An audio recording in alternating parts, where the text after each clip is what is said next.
This Father's Day, I want to offer my gratitude to three professors from York University who were fundamental in my being here today. The first professor I want to offer my gratitude to is Professor Juan Pascual Leone. I'll tell you a story. When I came to Canada in 1995, I had done an undergrad degree back home in Cuba at the University of Havana.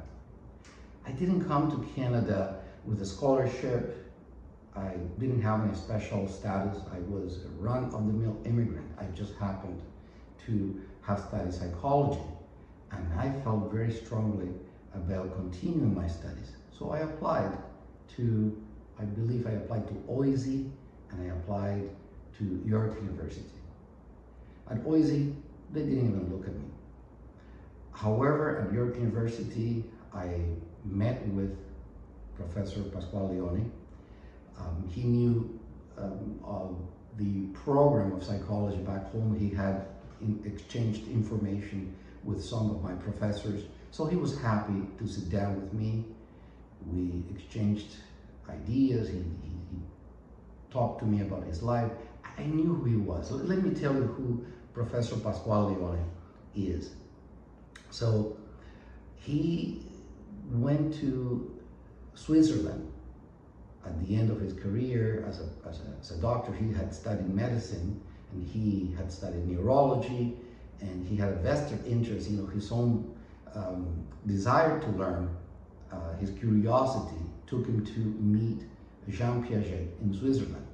Jean Piaget is one of the founding fathers of psychology. We owe so much to Jean Piaget. His methodology, his tasks, he is like the Sigmund Freud of developmental psychology.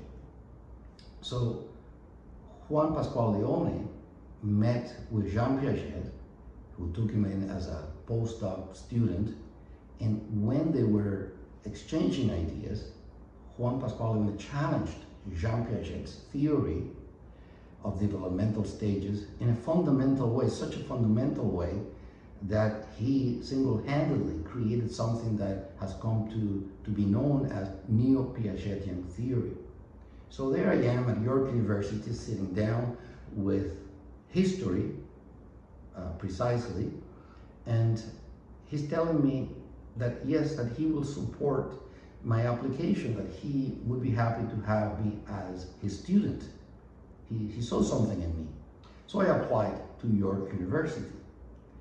At some point, I got a call from the institution, got a call from the program director, and she said to me, listen, you're applying with an A+, but because your A+ is from University of Havana, she didn't put it this way, but a third world university, she said, and these are her words, this would be unfair to Canadian students. We don't know what you've learned. You have this A+, but I mean, is it really an A+? So she said, the most I can do for you is a B+. And beggars can't be choosers. So I said, okay, I'll take it. So yes, Professor Pascual Leone made all the difference. Without him, I would not be here today. My life would have been a different one. He saw something in me, and I'm so grateful for that. So, I mean, it goes without saying that I had to pay for my own tuition. All along, I never had a chance to apply for any scholarship because of the B+.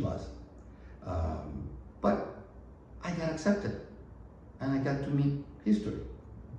At some point, I moved away from the area, and I changed supervisors, and Juan remained my friend.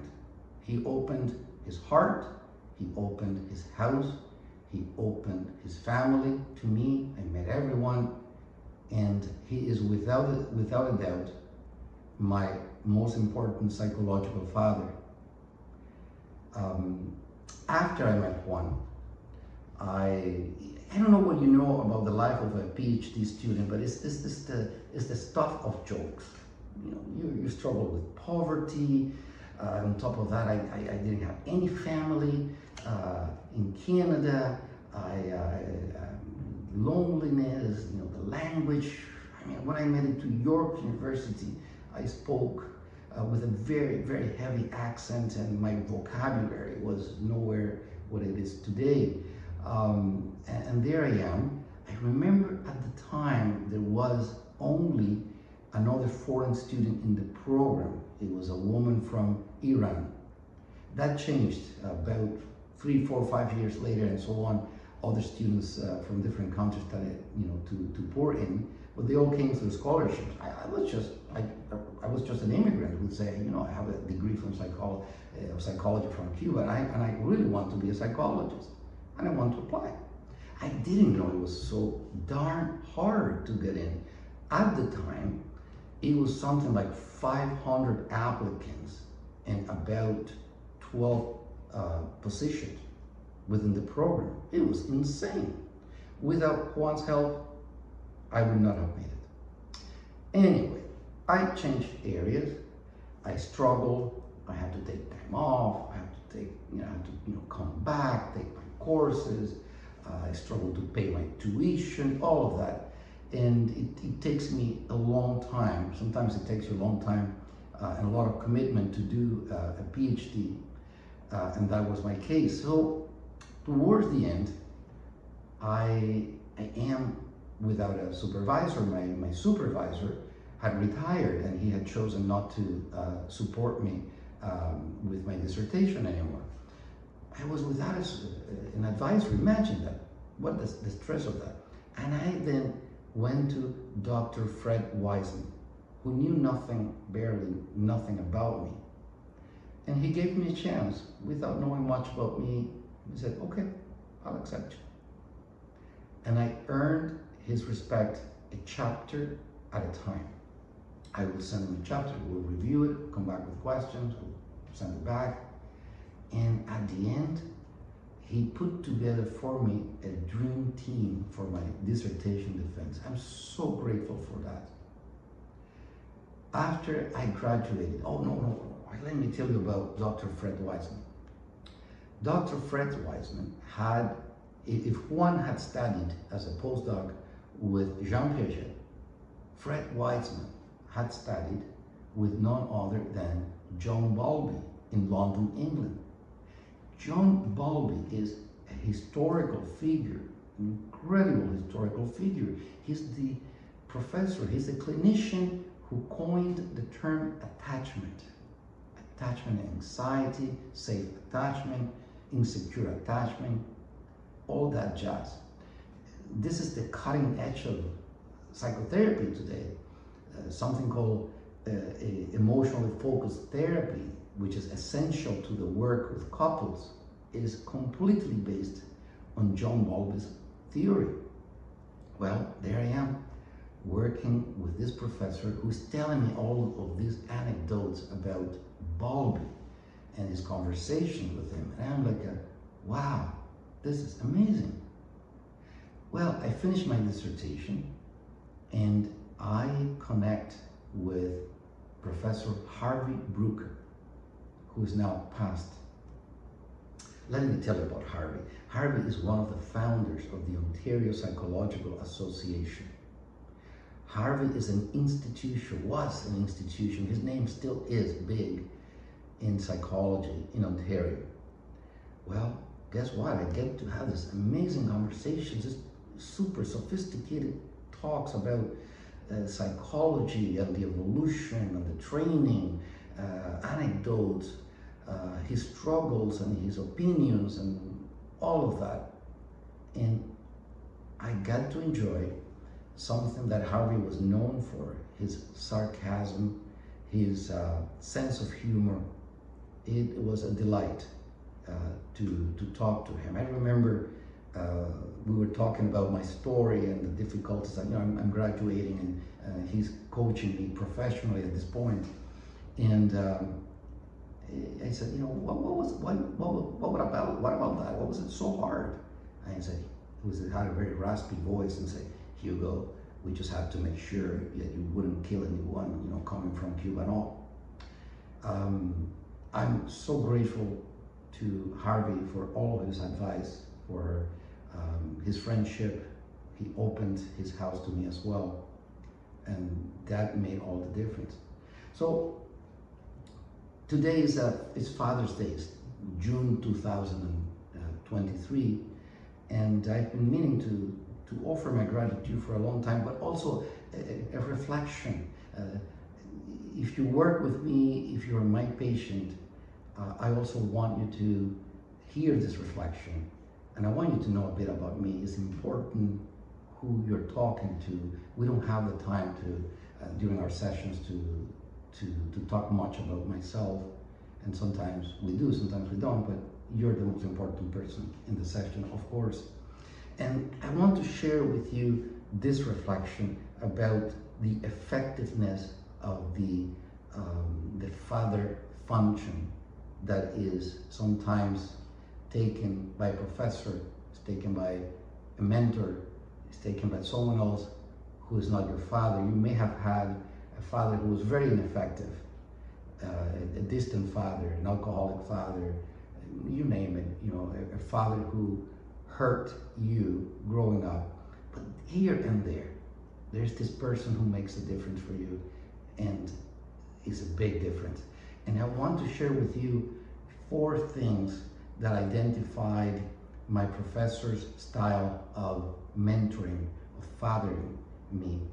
First of all, and I encourage you to do this in your life as well, first of all, they kept the faith. So keep the faith. It is as though in the relationship with me, they were telling me, I know that you will come back, or Juan, I see something in you that's worthwhile. You may be messing up now, but I think that you will come back. Trust the seed that you've planted in that person, that student, in that child. Trust the seed if you've planted one. Number 2, avoid punishment. Children consequence themselves. Our behavior consequences us. You don't need to punish your child. Number 3, allow for space to disagree. You do not have all the answers. You don't want to have all the answers. And this is what they did for me. They allowed plenty of space for me to disagree, to push back, and they gave me the opportunity to talk to them at highly sophisticated levels of theory, of practice, to challenge. This is something important for me.